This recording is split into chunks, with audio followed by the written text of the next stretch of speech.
There is an epidemic plaguing our society. 50% of you in this room right now are dealing with this. 44% to be exact, according to the American Psychology Association.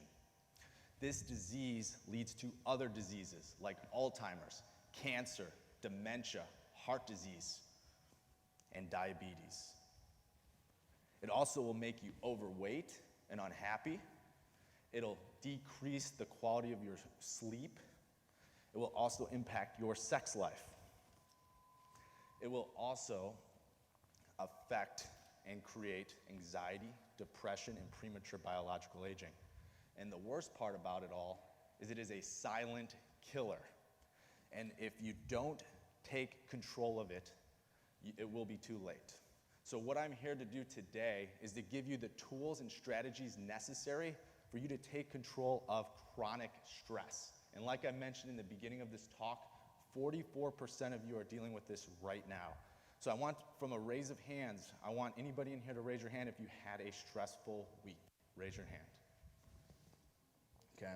So the reason that this is so important, and before I jump into the meat of the talk and give you those strategies and tools, I want to make sure you understand what's actually taking place when you get stressed out. So stress is actually an amazing biological evolutionary tool that's helped us survive for millions of years through insane conditions and situations. And it's actually something we should be proud of. The problem is we live in a world today in 2019 where we have more stress inducers than ever before. Social media. Who in here right now can jump on there and compare yourself to everyone in the world versus just comparing yourself to your own personal network? Financial stress, student loan debt, financial debt, relational stress. You guys get the point. I'm sure everyone in this room is dealing with something right now, and it's okay. The problem is if you don't take control of chronic stress, what that essentially is doing to your body is you're living as if a lion is standing right there in your life 24/7, 365. Which what is taking place is your body is turning on its fight or flight response and basically turning you into survival mode. So if you don't know what stress is doing, it's actually taking control of your biology, which is okay. It's meant to happen. But when you go into the flight or fight response, what is taking place is your body is turning off very important things like reproduction, digestion. It's creating more hunger. And there's a million other things and a plethora of other things that are taking place. And so what I want to do today is help you guys understand that you can actually take control of this, and it's not too late. So I want to start by explaining why I'm so passionate around this topic and why I want to help so many people deal with this. So 3 years ago, I woke up, and this is what I saw in the mirror. I was 50 pounds overweight. I was balding, skin rashes. I had night terrors at night. My wife and I were having marital problems and a ton of other things. I had a baby on the way, and I just lost a ton of money in a couple business deals, and I owned a business at the time as well. But on Instagram and Facebook, here's what everyone saw. I was an entrepreneur with 50 employees. I had the luxury car at home. My wife and I were living a happy life. I had a baby on the way, right? And I was quote unquote happy. If you looked at my life from the outside looking in, you would have said, Matt's doing great. But inside, all the other biological issues were taking place. So what I started doing was I got so obsessed with figuring out how to handle this and how to fix it. And so what I did is I started doing research, reading hundreds of books on this topic and trying to come up with what was actually taking place because I did not understand as an ex-athlete why I was looking at this person in the mirror.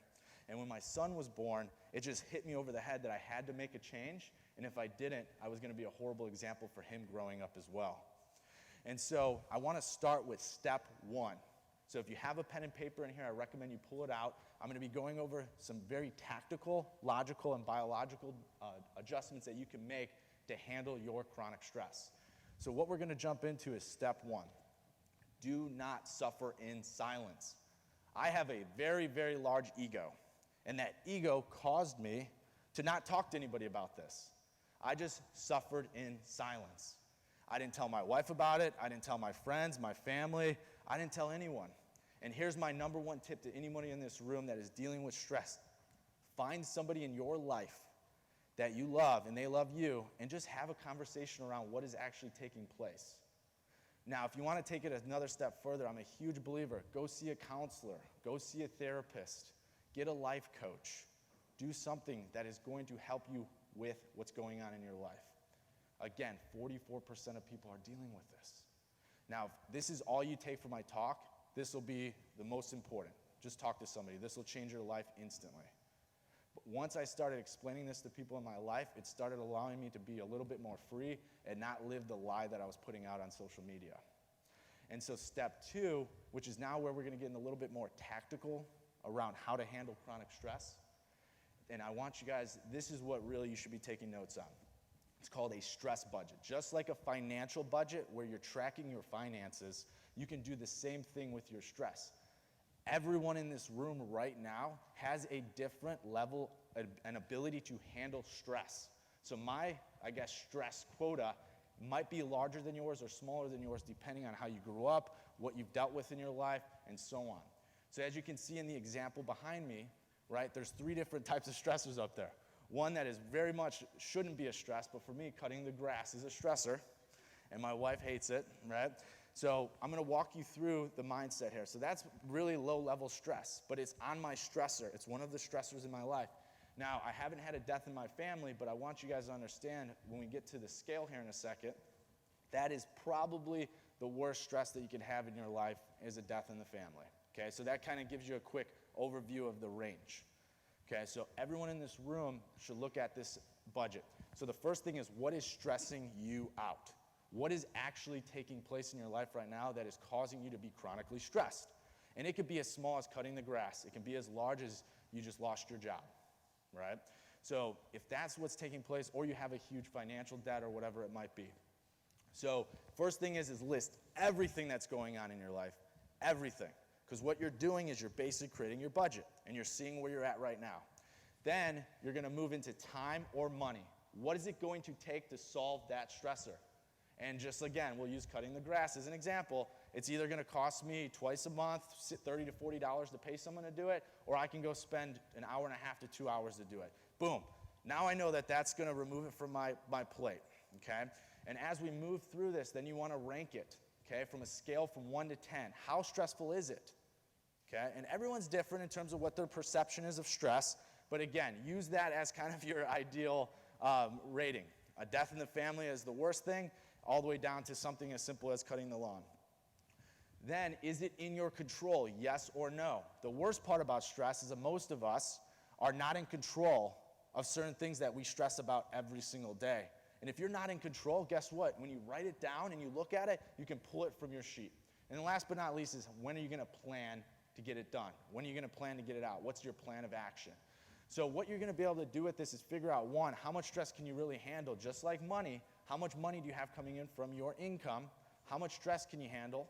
And at certain points in your life, when should you take things off? When should you put more things on? And again, I have a huge ego, like I mentioned earlier, and sometimes I bite too much off that I can't chew, and this allows me to actually know when to remove things off my list, so that way I can be the best father, husband, business owner, and so on. So that's step 2, after you seek help. So now we're going to move on to step 3. This is where we're going to get into more of the biological side of stress and how you can actually combat all those negative things I mentioned earlier, right? All the diseases, anxiety, depression, getting overweight, all that stuff. So here's what this will do. It'll actually do the opposite. So there's study upon study upon study that talks about acute stress, and what I call is train your stress muscle. So if you go to the gym, which if you're like me, I go pretty much every day, and you lift weights, what happens is you're tearing the muscle fibers in whatever muscle you're working out, and what's actually taking place is when you go home and you sleep that night, it repairs itself, gets bigger so it can handle that load the next time. The same thing happens with stress if you do it correctly. And what it's called is acute stress, or hormesis. And what hormesis is a low dose of stress equals amazing biological benefits. So all those negatives I mentioned in the beginning, how do you combat them? If you are able to do these 4 things and implement them in your life, what you're going to find is you're going to be able to actually have the reverse effect, which is a decrease in getting Alzheimer's, cancer, dementia, heart disease, diabetes. Your sex life is going to improve, the functioning at least, right? you will be able to increase your immunity to sickness. It will reduce your chances of getting anxiety, depression, obesity, and it'll actually increase your longevity in your life. The 4 things I'm going to talk about right now is cold showers, sauna, intermittent fasting, and lifting heavy. Now, if you get a chance, I recommend you check out my other TEDx talk that I did a couple months ago on those 4 specifics. But here's what they essentially are doing to you. They're turning on your stress response for a very short period of time. And what they're doing is helping you become stress resilient. Just like lifting weights, after you jump into a cold shower for 3 minutes, your body's actually going in the fight or flight response. And then you hop out, and you're going to feel euphoric. The reason you're feeling euphoric is because now you're moving back into your rest and digest mode. If you do jump into a sauna, there's study upon study upon study, finished study that tells you that if you do it 4 times a week for 20 minutes each week, you will actually decrease your chance of all-cause mortality, which is dying from any disease, by 40%. Intermittent fasting, which means not eating or drinking anything from 12 to 16 hours a day. You can go as crazy as I do, which I don't typically eat for 20 hours a day, and I eat all my meals within a 4-hour eating window. What that does is it actually allows for you to clean out all the bad junk in your body. It's called autophagy. And last but not least, as we all know, as everyone talks about going to the gym and lifting heavy, all these are actually stressors that will help you become more stress resilient. And what they're essentially going to do is combat all the negative, but it's going to allow you to increase your stress budget. It'll allow you to be able to handle real stressors in your life when they come along. So that's step 3. Step 4 is now where we're going to get a little fun, okay? Now, as you can see, there's steps for a reason. You have to go seek help first. If you don't seek help, then you can't move on to the next step, okay? And it doesn't have to be a professional help. It could be just going and telling somebody what's going on in your life. After that, you move on to step 2, which is putting together a stress budget. As you can see, as you're moving through, you're starting to start tracking yourself, okay? And if you track yourself, you're going to be able to discover what's actually taking place biologically. So when you saw that picture of me earlier in my talk, what you didn't notice is behind the scenes, I was eating extremely unhealthy. I was actually getting horrible sleep. I was super stressed out. There was a lot of things going on in my life that were actually destroying me physically. So what I discovered through all my research and tracking myself like crazy, which anybody can do in 2019, this ring on my hand right now, it tracks my sleep, it tracks my heart rate variability and my stress level, and I can put in my phone the meals that I'm eating, which will tell me how much sugar I'm eating as well. So here's what this is. This is track your S factors. And what I came to is there's 3 variables that actually will help you decrease your chronic stress biologically, just like hormesis, but this time around, I'll explain. So stress itself, which we talked about, leads to many different things. The first thing it leads to is it increases your hunger if you're chronically stressed, and here's why. When you are in survival mode, your body can't tell the difference between if you were basically living in the past where you didn't have food. So as soon as someone puts food in front of you and you're chronically stressed out, maybe you haven't noticed this, but you tend to eat a little bit more and you tend to still be hungry. And a lot of people that are a little overweight don't understand that if all they do is reduce their stress level, they're going to instantly lose weight because they're not going to eat as much food. And so being stressed equals more of a sugar addiction, which I'm a huge sugar addict, by the way, okay? And I've had to fight it over my life, but it leads to eating more sugar. When you eat more sugar, it actually increases the cortisol and sends endorphins into your body, and you get addicted to that feeling. What's actually happening is it reverses and goes back and actually stresses you out more. And when you're chronically stressed, it affects your sleep. And if there's one key variable out there that everyone in this room needs to go do research on, it's improving your sleep outside of stress. Okay, but if you're extremely stressed, you're going to have a horrible night's sleep. When you have a horrible night's sleep, guess what? You wake up and you're more stressed. Because what your body is doing is it's staying in the fight or flight response, and it's actually just going in a circle. And that's why these are all connected. Because if you get a bad night's sleep, you're going to think you're in survival mode, so you're going to eat more sugar. When you eat more sugar, you're going to be more stressed, and vice versa, and so on and so forth. So how do you track it? I recommend that you do, this is why this is step 4, is you go out there and you buy something that can track it. Your iPhone can do it, but you can get things like an Oura Ring, a Whoop watch, different things like that. And I have no affiliation with those companies, but what it has allowed me to do is when I wake up in the morning, I can tell if my body is stressed and what kind of workout I should be doing, how much stress I should be using that day, what my stress budget should look like, all the different quotas in terms of my life. So again, when it comes to track your S factors, this is where it comes down to you have to track your life. You have to track what you're putting into your body, and you have to track basically when you're sleeping, and you have to track your stress levels. So this is step 4. And the last step, which is basically staying consistent and creating a habit around all of this, okay? So what does that look like? For the last 3 years, I have not missed taking a cold shower at all. I go to the sauna 5 times a week, and I know there's a little bit of a time investment there, but 5 times a week I've intermittent fasted for at least the last 2 years every single day, and I lift heavy weights probably 5 times a week. Why? Because of the biological benefits and the stress reduction. And what it has done for me is it allowed for me to improve my stress budget, and allowed for me to actually add more stress into my life and be able to handle it. So I'll give you a quick example. I only have a couple more minutes here. And I want you guys to see. So this week coming up to this talk, I was actually just talking to my sister-in-law that made it to the talk today, which is great.